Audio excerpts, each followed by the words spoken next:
ముందుగా గురువు గారికి ఆత్మ ప్రణామాలు తెలియచేసుకుంటూ పాల్గొన్న మీ అందరికీ కూడా వందనాలు. कार्यक्रम शुरू करने से पहले परम गुरु ब्रह्मश्री पितामह पत्री जी को नमस्कार करते हुए सभी दिव्यात्माओं का माता ब्रह्म विद्वरिष्ठा राजू लक्ष्मी जी स्वागत कर रहे हैं और वंदन कर रहे हैं। మనము రోజు ఎంతో ధ్యానం చేస్తున్నాము, జ్ఞానం పొందుతున్నాము. हम हर रोज यहाँ पे बहुत ध्यान करते हुए ज्ञान प्राप्त कर रहे हैं।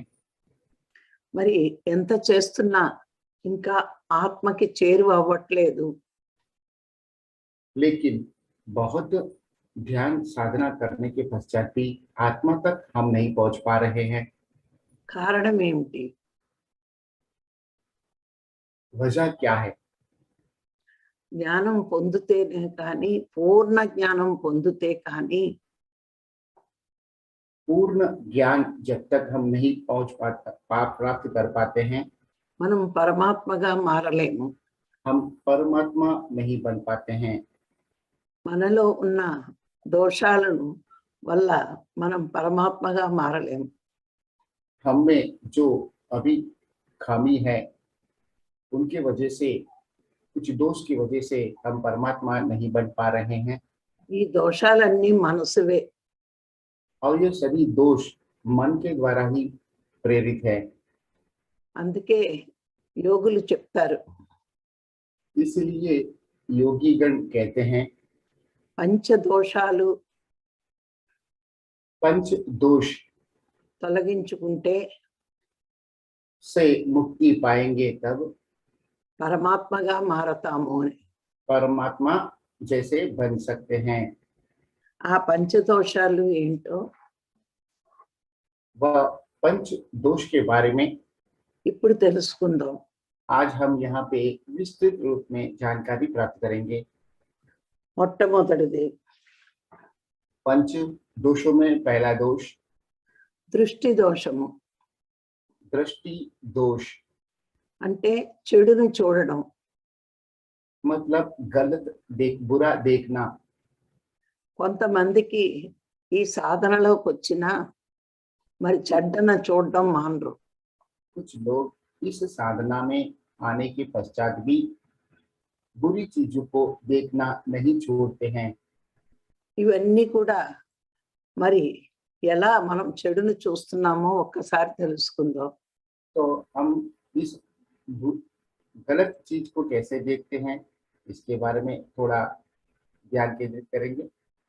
సినిమాల ద్వారా, मूवीज के द्वारा, మరి టీవీ సీరియల్స్ ద్వారా, टीवी सीरियल के द्वारा, మరి సెల్ ఫోన్ల ద్వారా, मोबाइल के द्वारा ఇవన్నీ చూస్తూనే ఉంటాం. हम यह सब देखते ही रहते हैं। అందులో ఎక్కువ హింస, అజ్ఞానము, इनमें अधिकतम हिंसा और ఎక్కువ अज्ञान హింసతో కూడి ఉన్నవి, और हिंसा से प्रेरित हुए ऐसी चीज, అజ్ఞానపరమైనవి, अज्ञान वाली वस्तुएं, ఇవన్నీ ఎక్కువగా చూడడం వల్ల यह सब ज्यादा देखने की वजह से మన మనసు కలుషితం అవుతుంది. हमारा मन विशुद्ध होता है। కళ్ళ ద్వారా విషయాలను సేకరించి आंखों के माध्यम से विषय को प्राप्त करते हुए మనసుకు అందిస్తాము. हम मन तक पहुंचाते हैं। ఆ మనసు కలుషితం అయిపోతుంది. इस तरह से मन अशुद्ध हो जाता है। చాలా మంది పత్రికారు సినిమాలు చూస్తున్నారు కదా అని बहुत लोग कहते हैं पत्री जी तो बहुत मूवी देखते हैं, మనం కూడా సినిమాలు చూద్దాము అనుకుంటారు. हम भी मूवी देखेंगे ऐसा सोचते हैं। పత్రికారు లాగా తయారైనప్పుడు చూడొచ్చు. पत्री जी जैसे बनने के बाद में हम देख सकते हैं। అలాంటి వాళ్ళు ఎక్కడవి అక్కడే వదిలేస్తారు. उनके जैसे महानुभाव हर चीज को जहाँ देखते हैं वहीं पर वो छोड़कर आगे बढ़ते हैं। వాళ్ళు ఎప్పుడు వర్తమానంలో జీవిస్తారు. वे हमेशा वर्तमान में ही रहते हैं। అందుకే పత్రిసారి మనకి వర్తమానంలో జీవించండి అంటారు. इसीलिए पत्री जी हमें वर्तमान में ही जीने की प्रेरणा देते हैं। మరి ఒక సినిమా చూసొచ్చి एक मूवी देखने के बाद ఇంటికి వచ్చాక ఆ సినిమాని తలుచుకుంటూ ఉంటే घर पे आने के बाद में भी हम उस मूवी को ही उसके बारे में सोचते हुए అది మనం వర్తమానంలో జీవించినట్లు కాదు. यह वर्तमान में जीने के बराबर नहीं है। చూస్తున్నప్పుడు చూడొచ్చు కానీ ఇంటికి వచ్చాక మర్చిపోవాలి. मूवी जब हम देखते हैं उस समय ठीक है, लेकिन घर पे आने के बाद में उन सबको भूलना होता है। ఏ విషయాన్నైనా పదే పదే తలుచుకుంటే कोई भी विषय को बार बार मनन करते हुए అది బయటికి కానీ మనసులో కానీ అనుకుంటే बाह्य रूप से अथवा मन के अंदर మనలో మననమైపోతుంది. वो हमें मनन हो जाता है। అది మళ్ళా మనకి ధ్యానంలో జ్ఞాపకం వచ్చి और वही स्मरण हमारे ज्ञान के अंदर आते हुए మనకి ఇబ్బంది పెడతాది. हमें तकलीफ पहुंचाती है। అందుకే మనకి వర్తమానంలో జీవించడం इसीलिए हमें वर्तमान में जीना అలాంటి విషయాలకు దూరంగా ఉండాలి. और उन इस तरह के विषयों से दूर रहना चाहिए। అప్పుడు మనం సరియైన ధ్యానం చెయ్యగలం. तभी हम सही ध्यान कर सकते हैं। మరి రెండోది శ్రవణ దోషం. दूसरा दोष श्रवण दोष, అంటే చెడ్డ మాటలు వినడం. मतलब गलत बातें सुनना। చాలా మందికి విషయాలు వినడం చాలా ఇష్టం. बहुत लोगों को सबकी विषय के बारे में सुनने में बहुत मजा आता है। ఫోన్ చేసి ప్రతి వాళ్ళని కెలుకుతూ ఉంటారు. फोन करते हुए सभी लोगों को पूछते रहते हैं। ఈ ఫోన్ల వల్ల వాళ్ళ మీద వీళ్ళ మీద చెప్పుకుంటూ ఉంటారు. फोन करते हुए सबके ऊपर प्रतिक्रिया देते रहते हैं। ఇద్దరు వ్యక్తులు మాట్లాడుకున్నప్పుడు दो व्यक्ति एक दूसरे से बात करते हैं तब లేని మూడో వ్యక్తి మీద మాట్లాడుతున్నారంటే तीसरे व्यक्ति के बारे में जब बात करते हैं तब వాళ్ళ మీద చెడే చెప్పుకుంటారు. ज्यादा करके उसके बारे में गलत बात ही करते हैं। ఆ చెడు మాట్లాడడం వల్ల ఆ చెడు వినడం వల్ల उस तरह की प्रतिक्रिया देने की वजह से మనలో చెడ్డ భావాలే వస్తాయి. हम में भी गलत भाव ही आता है। ఆ చెడ్డ భావాలే ధ్యానానికి అడ్డు. या भाव ही गलत भाव ही ध्यान में हमें परेशानी देती है। అందుకే పత్రి గారు इसीलिए पत्री जी మీ దగ్గర లేని మూడో వ్యక్తి గురించి మాట్లాడొద్దు అని చెప్తారు. आपके पास जो तीसरा व्यक्ति मौजूद नहीं है उसके बारे में कभी बात नहीं करने को कहते हैं। అలా మాట్లాడడం కూడా ఒక చెడు కర్మ అవుతుంది. इस तरह से बात करना भी एक गलत कर्म ही होता है। ఆ చెడ్డ మాటల వల్ల మనుషులు మనసు కలుషితం అవుతుంది.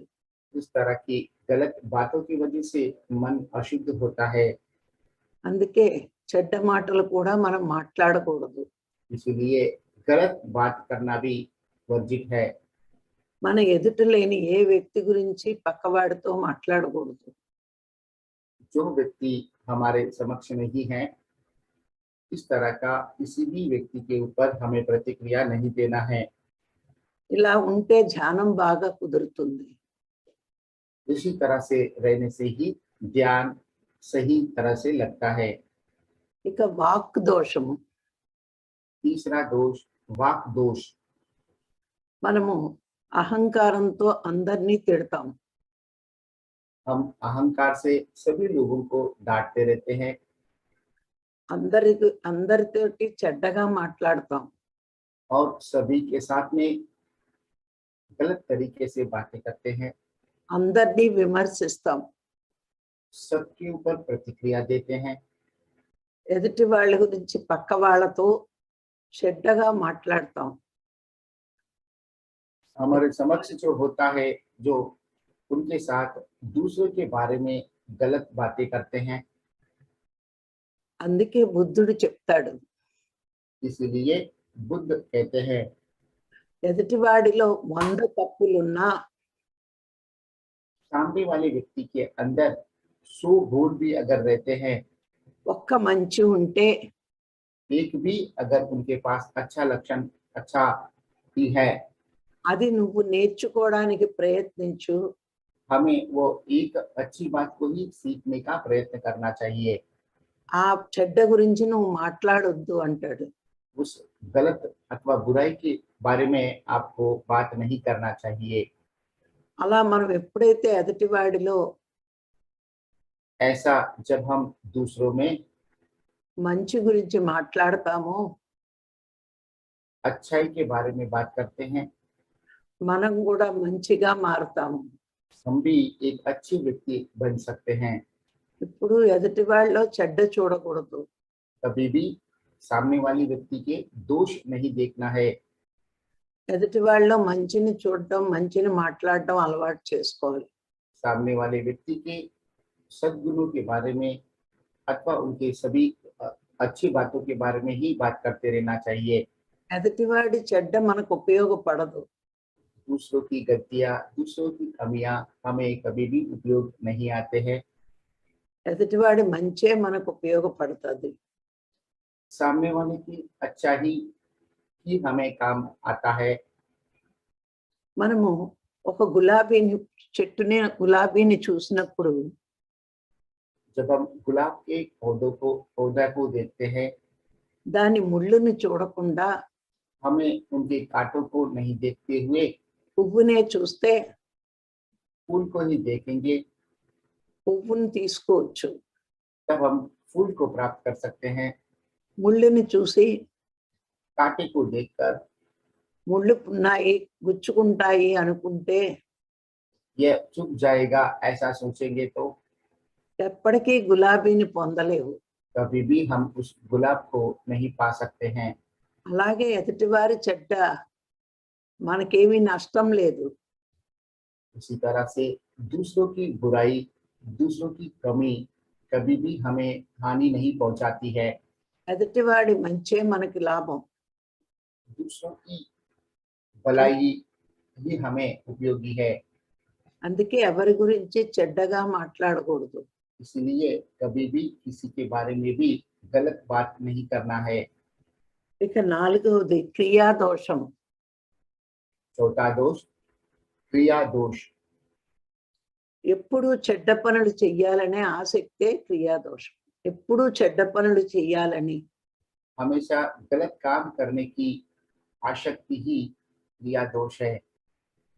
చూడండి, చాలా మంది వాళ్ళ లాభం కోసం ఎదుటి వాళ్ళని బాధ పెడతారు. बहुत से लोग अपने लाभ के लिए दूसरों को भी हानि पहुंचाते हैं। వాళ్ళ మీద వీళ్ళ మీద చెప్పి తానే మంచివాడని నటిస్తారు.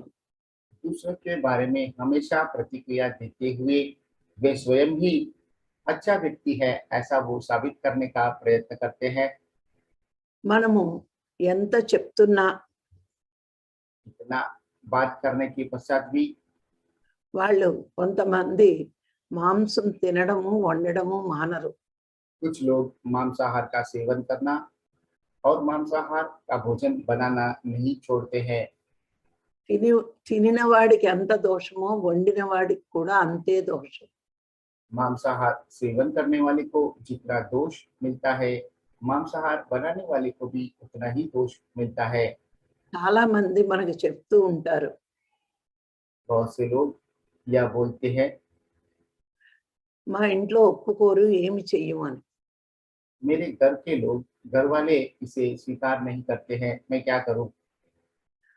వాళ్ళకి ఎంత చెప్పినా అర్థం కాలేదంటే बहुत बार समझाने के पश्चात भी यदि वे समझ नहीं पाए तो వాళ్ళలో పాపం కంటే, उनमें पाप से ज्यादा దాని మీద భయం కంటే उसके ऊपर का जो डर है, మరి ఇంట్లో వాళ్ళ మీద ప్రేమ ఎక్కువ. उससे ज्यादा घर वालों से प्रेम ज्यादा होता है। మనం ప్రేమతో వండితే అందరూ హాయిగా తింటారు. हम प्रेम पूर्वक खाना बनाते हैं तो सभी लोग मजे से खा सकते हैं। కానీ ఆ వండిన పాపం మనకొస్తుంది. लेकिन उसे बनाने की वजह से वह पाप हमें मिलता है। మరి ఇంత పాపం అని తెలుసున్నా వండారు అంటే तो यह बात बहुत पाप कृत्य है, ये जानते हुए भी उस भोजन को तैयार किया तो మరి అది ధ్యానం మీద కంటే ఇంట్లో వాళ్ళ మీదే బంధం. वह बंधन ध्यान से ज्यादा घर वालों की वजह से ही होता है। ఇంకా కొంతమంది ఉంటారు. और कुछ लोग ऐसे होते हैं, వాళ్ళు కొనుక్కున్నవి నచ్చకపోతే वे जो खरीदते हैं उन्हें पसंद नहीं आता है, तब పక్కవాడిని మాయ చేసి दूसरों लोगों को गलत फहमी में डालकर అది కూడా అమ్మేస్తూ ఉంటారు. वो उसे बेच देते हैं। ఇవన్నీ చిన్న చిన్న పాపాలు. ये छोटे छोटे पाप कर्म है। వాళ్ళందరూ కూడా చేతల్లో పాపం అంటే ఇదే. यह सभी कार्यों में जो पाप है इसे ही कार्य दोष कहते हैं। మనోదోషం. अगला दोष मनोदोष। అంటే మనసులో मतलब मन का చెడ్డ కోరికలు, बुरी इच्छा, చెడ్డ సంకల్పాలు, गलत संकल्प, ఈ రెండు కూడా మనకి పాపకర్మలే. यह दोनों भी पाप कर्म ही है। అందుకే పూర్వం इसलिए पूर्व काल में యోగులు చెప్పేవారు योगी कहते हैं మనసు, मन, వాక్కు, वाक, క్రియ क्रिया, ఈ మూడు यह तीन శుద్ధంగా ఉండాలి. शुद्ध होने चाहिए। మరి ఆ శుద్ధత్వం లేకపోతే यह शुद्ध नहीं, ये शुद्धत्व नहीं रहता है तो పాపం అని पाप ऐसा। అందుకని శుద్ధత్వంలో ఉంటే పుణ్యము మోక్షము అని इसीलिए शुद्धत्व में रहने से पुण्य और मोक्ष। మరి అందుకే త్రికరణ శుద్ధి ఉండాలి అనేవారు. मिलता है, इसीलिए त्रिकरण शुद्धि होना चाहिए, ऐसा कहते हैं। ఆ త్రికరణ శుద్ధి లేకపోతే यह त्रिकरण शुद्धि नहीं रहता है तो మనలో యోగ శక్తిని కోల్పోతాం. हम हमारी योग शक्ति को छोड़ देते हैं। మీకు చిన్న ఉదాహరణ చెప్తాను. इसके लिए एक छोटा उदाहरण बताया जा रहा है। మీకు రేణుక ఎవరో తెలుసు అనుకుంటాను, లేకపోతే చెప్తాను. आप सब लोगों को रेणुका पता है, यदि नहीं है పరశురాముడు तो माता जी बता పరశురాముడి रहे हैं। తల్లి. ఈ రేణుక అంటే పరశురాముడి తల్లి. रेणुका जी परशुराम की माता श्री है। ఆవిడ చాలా ధ్యాని. वो बहुत बड़ी ज्ञानी है। మరి రోజు एक నది దగ్గరికి వెళ్ళి वे रोज नदी के पास जाकर మరి ఇసుకతో కుండను చేసి रेत से एक मटके का बर्तन बनाकर ఆ యోగ శక్తి ఉండడం వల్ల ఇసుకతో కుండను చేసేది. वह अपनी योग शक्ति की वजह से उस रेत से ही वो मटका बनाते थे నీళ్లు ఆశ్రమానికి తెచ్చేది. और उस पात्र में पानी आश्रम तक लेके आते थे। ఒకరోజు కుండను చేసి एक दिन वह मटका बनाकर నీళ్లు తెస్తున్నప్పుడు पानी ला रहे थे। ఆకాశంలో आकाश में ఒక గంధర్వుడు వెళ్తున్నాడు. एक गंधर्व जा रहे थे ఆయన నీడ ఈ నీళ్లలో పడింది. और उनकी छाया उस पानी के ऊपर पड़ता है। అది చూసి ఆమె यह देखकर वे ఎంత బాగున్నాడో అనుకుంది. इतना सुंदर है ऐसा सोचे थे। వెంటనే ఆ కుండ పగిలిపోయింది. तुरंत ही वो मिट्टी का बर्तन, वो रेत का बर्तन टूट जाता है। మరి వెంటనే పరశురాముడు తండ్రికి ఈ విషయం అర్థమైపోయింది కుండ పగిలిన వెంటనే. जैसे ही वो मटका टूट जाता है तो परशुराम के पिताजी को यह बात समझ में आ जाता है। అప్పుడు తండ్రి పరశురాముడిని పిలిచి तभी परशुराम के पिता परशुराम को बुलाकर మీ అమ్మని నరికే అన్నాడు. आपकी माता जी को काट डालो। అప్పుడు పరశురాముడు ఒక మాట అడుగుతాడు. तभी परशुराम उनके पिताजी को एक बात पूछते हैं। నేను అమ్మని నరుకుతాను కానీ నాకు నువ్వు నేను అడిగిన వరం ఇవ్వాలి అని. मैं अपनी माता को तलवार से काट तो दूंगा, लेकिन मैं एक आपसे वर मांगूंगा, वो आपको देना पड़ेगा। సరే తండ్రి చెప్పినట్టే నరికేస్తాడు. तो वो पिताजी उस बात को स्वीकार करते हैं। तब परशुराम अपने तलवार से, अपने अस्त्र से, सॉरी, उस तीक्ष्ण अस्त्र से उनकी माता को काट देते हैं। మళ్ళా వెంటనే అడుగుతాడు మా అమ్మని బతికించు అని. और तुरंत ही अपनी माता को जीवन दान देने की वरदान भी अपने पिता से मांग लेते हैं। అలా వాళ్ళ అమ్మని నరికి బతికించుకున్నాడు. इस तरह से वे अपनी माता को काट कर फिर से उसे जीवित कर देते हैं। ఆ రోజుల్లో యోగ శక్తి ఎక్కువ మూలాన్ని उन दिनों में योग शक्ति अधिक होता था, इसीलिए ఏది కావాలంటే అది చేసేవారు.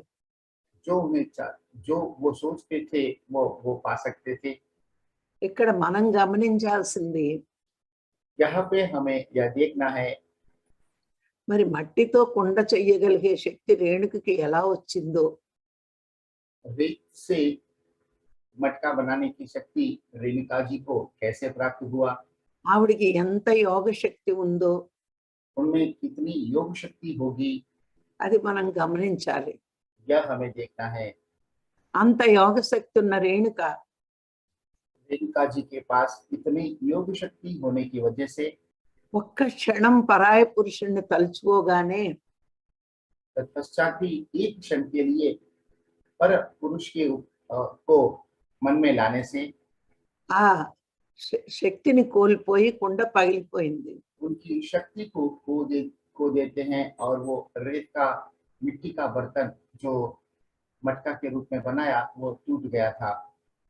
మరి యోగంలో ఉన్న వాళ్ళు तो इस तरह से जो लोग योग में रहते हैं, మనం ఎంత జాగ్రత్తగా ఉండాలో इस बात से समझ में आता है उन्हें कितनी सावधानी बरतनी है। ఇవన్నీ తెలుసుకోవాలి.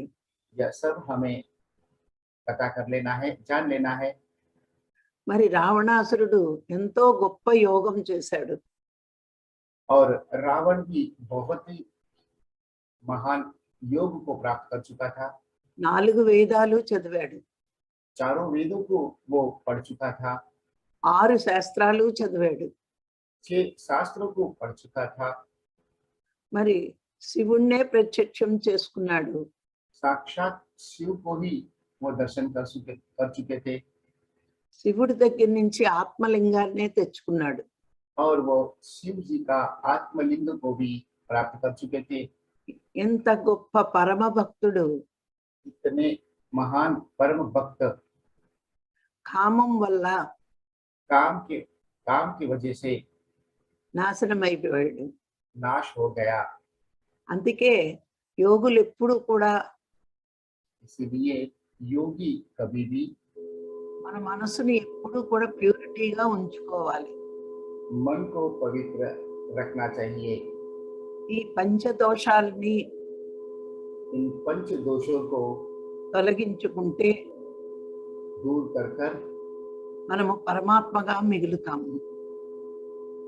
हमें परमात्मा जैसा बनना है। పత్రిసారి మన దేవుళ్ళు అంటారు. पत्री जी हमें भी भगवान बोलकर संबोधित करते हैं। భగవంతుడిగా ఎలా మారగలమో తెలుసుకుంటే भगवान कैसे बन सकते हैं यह बात जानने से, ఈ పంచదోషాలు తొలగించుకుంటే इन पंच दोषों से मुक्ति पाकर మనం భగవంతుడిగా మారతాం, కానీ మాట అన్నంతలో మారం. तभी हम भगवान बन सकते हैं, सिर्फ एक बार मुंह से बोलने से नहीं बनेंगे। ఈ రోజుల్లో చాలా మంది మన సొసైటీలో इन दिनों में बहुत लोग हमारी सोसाइटी में, పత్రి గారు అన్నారు కదా అని पत्री जी ने कहा है इसीलिए మేమే భగవంతుడు అనే అహంకారంతో ఉన్నారు. मैं ही भगवान हूँ, इस तरह के अहंकार से वो बर्ताव करते हैं। చాలా మందిని కదిలిస్తే बहुत लोगों को మేము భగవంతుళ్ళవి అంటారు.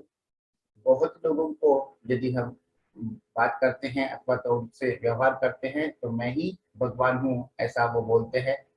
ఎంతవరకు మనం ఆత్మ దర్శనం కలగదో, जब तक हमें आत्म साक्षात्कार नहीं होता है, ఎంతవరకు మనం మనసుకు లోబడి ఉంటామో, जब तक हम मन से पीड़ित रहते हैं, అంతవరకు మనం तब तक మనం జీవుడమే. हम जीव ही है। మరి ఈ దోషాలు తొలగించుకుంటే हम इन दोषों से मुक्ति पाते हैं, మనం భగవంతుళ్ళమే. तभी हम भगवान बनेंगे। మనము ప్రతి విషయాన్ని తెలుసుకుని ఆచరణలో పెట్టుకోవాలి. हमें सभी विषयों के प्रति जानकारी प्राप्त करते हुए उनका आचरण करना है। చిన్న చిన్న లోపాలు छोटी छोटी कमियां మనం తొలగించుకుంటే यदि हम दूर कर पाते हैं, పెద్ద ఫలితాన్ని సాధిస్తాం. बड़ा फल प्राप्त कर सकते हैं। చిన్నవే కన్నా అని వదిలేస్తే छोटा है ऐसा करके छोड़ देते हैं మనం పెద్ద ఫలితాలను కోల్పోతాం. तो हम बड़ा फल से वंचित रह जाते हैं। ఈ రోజు చిన్న తప్పులని చేస్తాం, आज हम छोटे भूल करते हैं అవే అలవాటుగా మారిపోతాయి. और यही आदत बन जाता है। అందుకే ఎప్పుడు సాధన చేసేవాళ్ళు इसीलिए हमेशा साधना करने वाले ప్రతి నిమిషము విచారణ చేసుకుంటూ प्रति क्षण विचार करते हुए, తప్పుల్ని మార్చుకుంటూ गलतियों को सुधारते हुए, ప్రేమగా प्रेम पूर्वक, సేవాభావంతో सेवा भाव से యోగం చేస్తూ योग करते हुए, జ్ఞానం పెంచుకుంటూ ज्ञान करते हुए, 10 మంది బాగు కోసం చూస్తూ 10 लोगों के भलाई के लिए सोचते हुए మనం జీవించాలి. हमें जीवन जीना है। మరి ఇలా ఉంటేనే భగవంతుడు ఉంటాం. इस तरह से जीवन जीने से ही हम भगवान बन सकते हैं। మరి ఈ రోజు నాకు ఈ అవకాశం ఇచ్చిన మీ అందరికీ నమస్కారం. तो आज इस तरह से हमें ये मौका मिला है, इसीलिए आप सबको धन्यवाद दे रहे हैं। Thank you, thank you, thank you. तो आज का यह सेशन पंचदोष के ऊपर माता जी ने विस्तृत जानकारी हमें दिया है कि इन दोषों का विवरण भी हमें दिया है, इनसे मुक्ति कैसे पाना है और इनसे मुक्ति पाने से ही हम भगवान बनेंगे। स्पष्ट रूप से उचित उदाहरण देकर हमें समझाया है, इसके लिए मैं उनका आभारी हूँ। मैं चाहूँगा कि आज इस विषय के ऊपर हमारे मास्टर्स यदि किसी को संदेह है, प्रतिक्रिया है, सुझाव है तो जरूर हैंड रेज करके बता सकते हैं। नमस्ते गीता जी। आज का सेशन, आज का सत्र बहुत ही अच्छा था। मैडम तो मैं क्या बोलूं, मैडम तो कितनी अच्छी अच्छी बात बताती है। और मैडम हम ये रोजमर्रा जिंदगी में रियली सभी दोष करके बैठे हैं। दृष्टि दोष तो नहीं करते हैं, ज्यादा टीवी नहीं देखते हैं, अच्छी अच्छी बुक्स ही पढ़ते हैं, इसमें ज्यादा हम मिस्टेक नहीं करते हैं। श्रवण दोष में है क्योंकि कोई न तो कोई हमें किसी के बारे में बताते ही रहते हैं। हम जितना भी चाहे उनको रोक ले, उन लोग नहीं हमें सुनने में मजबूर करते हैं। मुझे किसी के मैं कभी भी गॉसिप में नहीं पड़ती हूँ। फिर भी फ्रेंड्स फोन करके मुझे उनके बारे में, दूसरों के बारे में बताते हैं, तो मैं स्ट्रेट फॉरवर्ड उनको बंद कर देती हूँ। कभी कभी वो हर्ट हो जाते हैं मैडम। నేను ఎక్కువ శాతం ఇతరుల గురించి మాట్లాడను, ఇతరుల గురించి వినను. అయినప్పటికీ కూడా కొంతమంది నా మిత్రులు నాకు ఫోన్ చేసి చెప్తూ ఉంటారు. అటువంటి పరిస్థితిలో ఒక్కోసారి నేను వెంటనే ఆ మాటను కట్ చేస్తూ ఉంటాను. మరి అప్పుడు వాళ్ళు హర్ట్ అయితుంటారు, బాధపడుతూ ఉంటారు అని చెప్తున్నారు. అట్టయినా పర్వాలేదు, కట్ చేయడమే మంచిది. हाँ, वो अगर हर्ट हो जाते हैं तो कोई बात नहीं, आपको कट करते ही रहना है। ठीक है। आप जो आज 5 दोष बताए, very simple to follow, very easy to follow है, इजी, तो मैं वो दोहराऊंगी नहीं। वाक दोष, दूसरों के बारे में गलत बात कहना, गौतम बुद्ध के जो बात बताए बहुत ही अच्छी तरह से आपने बताया। दूसरों के बारे में कभी कुछ अभिप्राय करके उनके बारे में नहीं बात करना चाहिए। वाक शुद्धि तो पत्री जी बार बार कहते हैं, वाक क्षेत्र के एक बुक भी लिखे हैं। मैं इस अनापनाशति में आके आप लोगों को सज्जन सांगित्य करके बहुत से मेरे मिस्टेक को मैंने दुरुस्त किया है। సొసైటీకి వచ్చి ఆనాపానసతి ధ్యానం చేస్తూ వారు ఎన్నో తర దోషాలను తొలగించుకున్నారు. మరి పత్రిజీ గారు కూడా వాక్శుద్ధి గురించి చెప్తూ ఉంటారు. అతను వాక్క్షేత్రం అనే బుక్ కూడా వాళ్ళు రచించారు. ఆ బుక్ నేను చదివాను. నాలో ఉన్న అనేకమైనటువంటి దోషాలను నేను తొలగించుకోగలిగాను అని చెప్తున్నారు. क्रिया दोष, जो हम खाना पकाते समय अच्छा भाव रखना चाहिए, प्रेम भाव रखना चाहिए। मुझसे कभी कभी गलती होती है, कुछ सोच विचार आ जाती है, लेकिन मैं अपने आप को डांटती हूँ और तुरंत मैं अपनी गलती को सुधार के प्रेम भाव में खाना पकाती हूँ। After all I am a human being, मैं एक ह्यूमन बीइंग हूँ, तो ये बात हो जाती है, क्रिया दोष हो जाती है। खाना पकाते समय किसी ने कुछ कहा, जो बीती बातें याद आती है, तो मैं यह नहीं करूंगी। నేను కూడా వంట చేస్తూ ఉన్నప్పుడు మరి మంచి భావంతో ఉండాలని చెప్తూ ఉంటారు కదా, మరి నాలో కూడా ఏదో విషయం వస్తూ ఉంటుంది, వాళ్ళని మనం చేసుకుంటూ ఉంటాను. మరి వెంటనే నాకు నేనే పెట్టుకొని ఆ విషయాలన్నింటినీ అక్కడే ఆపేసుకొని మళ్ళీ నేను మంచి భావంతో భోజనం తయారు చేసే ప్రయత్నం చేస్తూ ఉంటాను.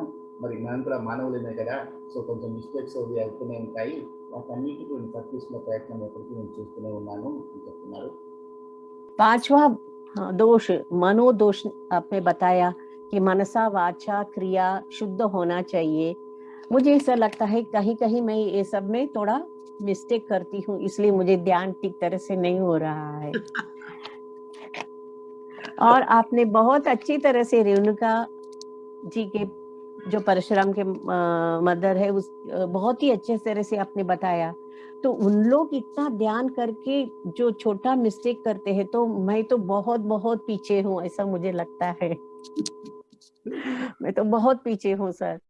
మరి ఇక్కడ పరశురాముని అమ్మవారి గురించి ఆ స్టోరీ చెప్పి, మరి అంత పెద్ద యోగీశ్వరులు చిన్న తప్పు చేస్తే వాళ్ళు అంత మార్పు వస్తే మరి వాళ్ళతో మనం పోల్చుకుంటే నేను ఎంతటి వారిని, మేమైతే చాలా చిన్న వాళ్ళము.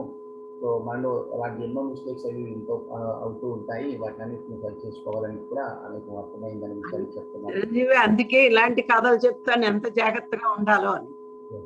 इसलिए माता जी आपको इस तरह की कहानियों के माध्यम से आपको इन सभी चीजों को समझाने का प्रयास कर रहे हैं कि हमें कितनी सावधानी बरतनी है। हाँ सर, कहती हूँ ना, गए 3 महीने से इतना तटवर्ती राघवरा सर और मैडम की बात सुनने के बाद मैं अपने आप को डांटती हूँ, नहीं गीता ऐसा नहीं सोचना चाहिए, ऐसा नहीं करना चाहिए। मैं खुद को बहुत बहुत बहुत सुधरने के लिए प्रयत्न करती हूँ सर। और रावण का एक उदाहरण दिया मैडम ने, रेणुका जी का एक उदाहरण दिया। हम कितने पाप करते हैं मनसा वाचा और एक्शन से। रियली सर, एक्शन में तो हम करते, हम सोचते हैं हम बहुत अच्छे हैं, लेकिन जो कोई घर में आए उनको क्या देना चाहिए हम सोचते हैं, ये भी एक मिस्टेक है ना सर। వచ్చిన వారికి కూడా ఏమి ఇవ్వాలో అని ఒకసారి ఆలోచన చేసుకుంటాం, ఇది కూడా తప్పే కదా అని అడుగుతున్నారు మేడం. నచ్చుకోవాలి, అది కూడా వాళ్ళు ఆత్మలే కదా. यस मैडम, वो भी आत्मा ही है ना, तो ऐसा हाँ, नहीं सोचना है। हाँ नहीं सोचना चाहिए। यस सर, हाँ, तो मुझे आज बहुत मालूम पड़ा मैं कहाँ कहाँ वीक हूँ। मेरे वीकनेस आपने आज अच्छी तरह से बताए। मैं जरूर इनके ऊपर मैं सोचूंगी, लागू भी करूंगी। నేను వీటన్నిటిపై విచారించి వీటన్నిటిని ఆచరిస్తామని చెప్తున్నారు. हाँ, इन दोषों से मुक्ति पाना है मुझे भी, लेकिन कभी कितना टाइम हो जाएगा मुझे पता नहीं। लेकिन मैं जरूर प्रयत्न करूंगी, क्योंकि मुझे भी आगे बढ़ना है, ध्यान में आगे बढ़ना है, तो ये सब दोष को पीछे रखना है। थैंक यू मैडम, मेरे आंख खुलने के लिए, मेरी आंख खुल गई अभी। Thank you, thank you, thank you. Wonderful Geeta ji, बहुत ही अच्छे भाव से, सरल भाव से आपने नहीं, बताया. बहुत दोष है सर, कितने दोष है। सभी दोष में हम थोड़ा थोड़ा करते ही है रोज। Yes, तो बार बार हमें इसको ध्यान में लाना चाहिए। जो कुछ मैडम ने कहा हमारे मन में ये रख के ही हम एक एक काम करना चाहिए, ताकि हम कुछ दूर तक आगे जा सकते हैं ध्यान में। Thank you madam, thank you, thank you. అందరూ ఈ చిన్న చిన్న దోషాలు చేస్తారు, అవి మార్చుకోవడం కోసమే ధ్యానం. बहुत से लोगों में ये छोटी छोटी दोष होते हैं और इन सबको सुधारना ही ध्यान है.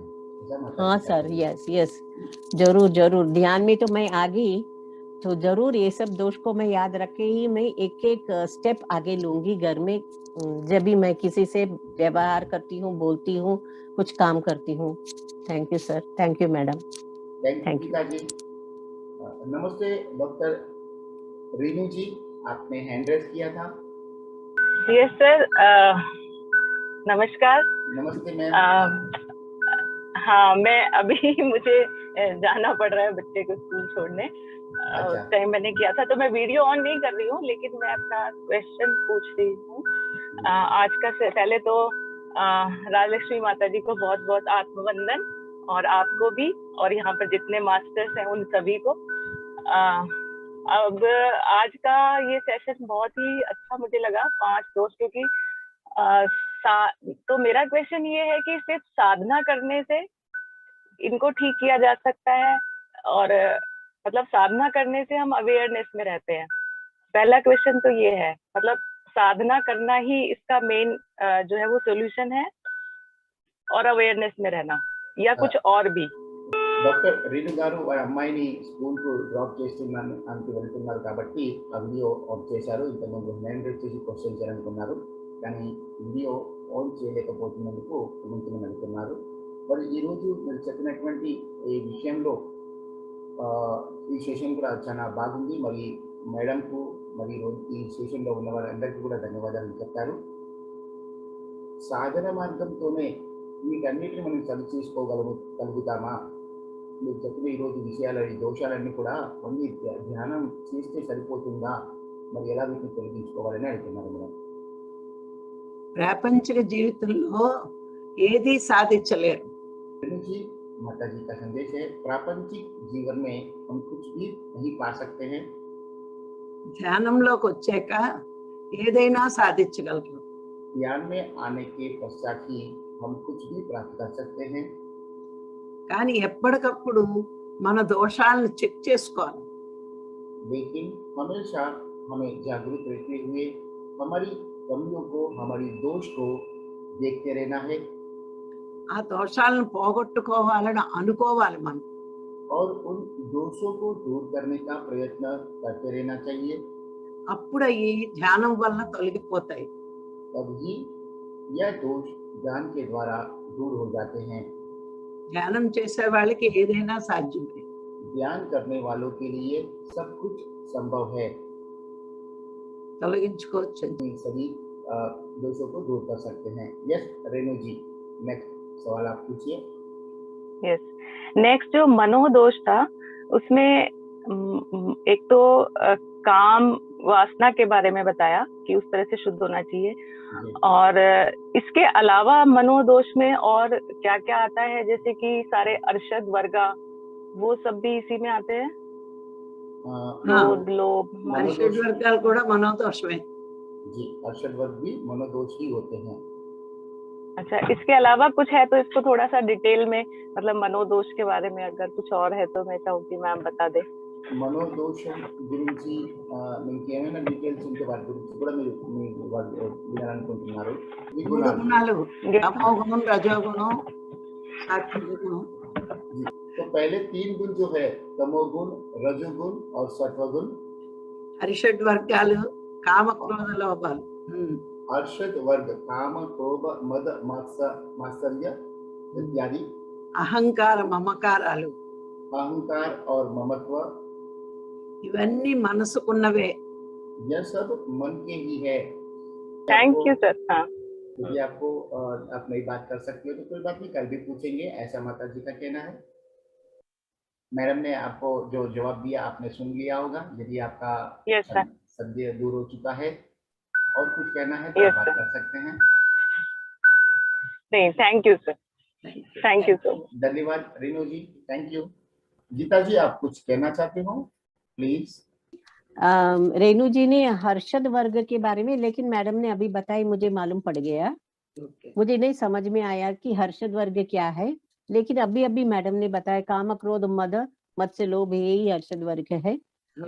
और एक बात है मैडम, जैसे रेणु ने पूछा, ये मन का दोष जाने के बाद ये ध्यान लगेगा या ध्यान में बैठेंगे उसके बाद ये जाएगा, कैसा है?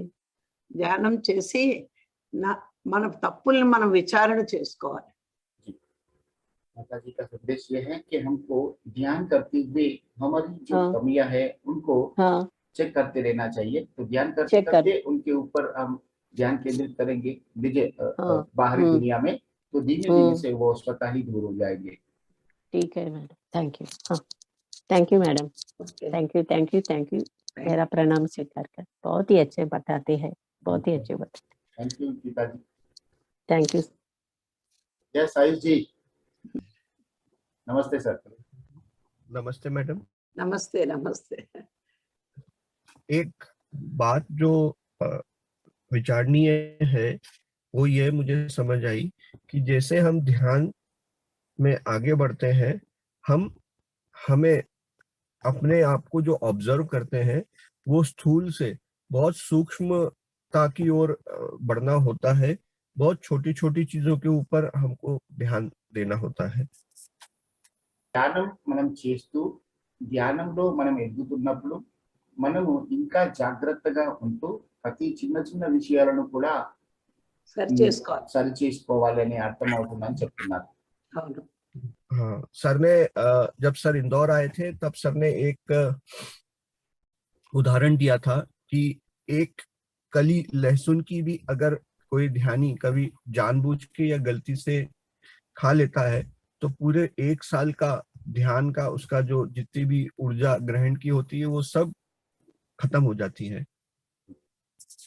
గురువు గారు ఇండోర్కు వచ్చినప్పుడు వారు చెప్పారు, ఒక్క ఉల్లిపాయ తిన్నప్పటికీ కూడా 1 సంవత్సరం ధ్యాన సాధన ద్వారా మనం సంపాదించినటువంటి ఆ శక్తిని కోల్పోతామనే విషయాన్ని చెప్పారు। आज एक उदाहरण में मैडम ने मनोदोष में बताया कि जब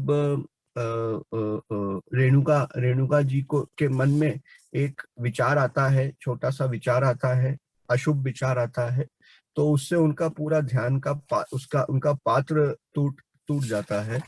तो ये इस बात को दर्शाता है कि हम लोगों को बहुत छोटी छोटी बातों पे, बारीकियों पे भी विचार करना चाहिए, तभी हम उत्तरोत्तर प्रयाण कर सकते हैं। రేణుకా మాత వారి గురించి మీరు ఎగ్జాంపుల్ చెప్పారు, చిన్న విషయాల మీద చిన్న తప్పుపై ఇంత ప్రభావం ఉంటుంది అని తెలుసుకున్నాను। మరి మన జీవితంలో ఎన్నో తప్పులు చేస్తూ ఉంటాము, వాటిని అన్నిటిని కూడా జాగ్రత్తగా సరి చేసుకునే అవసరం ఉందని చెప్పారు। इससे एक चीज मुझे हमेशा एक मेरे मन के अंदर एक हमेशा भाव आता है, मैं आप लोगों से शेयर करता हूँ कि जब कोई अच्छा काम होता है, लोग तारीफ करते हैं, अच्छी बात बोलते हैं, तब अंदर समझ में आता है कि अभी तो करने के लिए बहुत कुछ है, अभी तो हमको 1% भी नहीं आता है, जब हमको पता लगता है कि इतनी सूक्ष्मता में हमको जीना है। మనం ఎప్పుడైతే ఒక మంచి పని చేస్తామో అందరూ మనల్ని పొగుడుతూ ఉంటారు, మంచి పని చేశామని మనకు చెప్తూ ఉంటారు, అప్పుడు మనం సంతోషపడతాము। మరి అదే సమయంలో మనకు అర్థమవుతుంది చేయవలసిన పనులు ఇంకా ఎన్నో ఉన్నాయి, మనం చేసింది 1% కూడా కాదు అని చెప్పారు। इसलिए एक ध्यानी हमेशा ह्यूमिलिटी में जीता है। ह्यूमिलिटी का मतलब विनम्र। हाँ। इसलिए ध्यानी हमेशा विनम्र भाव में ही जीता है। ఇలాంటి వాటి ధ్యానం చేస్తూ మనం అన్నిటిని సరి చేసుకుంటాము, అప్పుడే మనము ఒక ధ్యాని వినమ్ర భావంలో ఉంటారు అని చెప్తున్నారు। आज गीता जी ने बहुत अच्छे तरीके से पांचों हमारे पंच दोषों के बारे में बता दिया, इसलिए मैं उसे कवर नहीं करूंगा। बस मुझे जो शेयर करना था मैंने आप लोगों को बताया। धन्यवाद। మిగతా విషయాలు గీతాజీ గారు బాగానే చెప్పారు, కాబట్టి వాటిని మళ్ళీ నేను రిపీట్ చేయాలని అనుకోవట్లేను। మరి థ్యాంక్ యూ అని చెప్తున్నాను। Thank you sir, thank you. Thank you Ayush ji, thank you sir. तो अभी हम आज का यह हिंदी सेशन को यहाँ पे समाप्त करते हैं। मिलते हैं कल सुबह के प्रातःकालीन सत्र और विशेष संदेश के लिए। अभी हम आपसे रजा लेते हैं। धन्यवाद। Thank you, thank you, thank you, thank you sir. Thank you ma'am.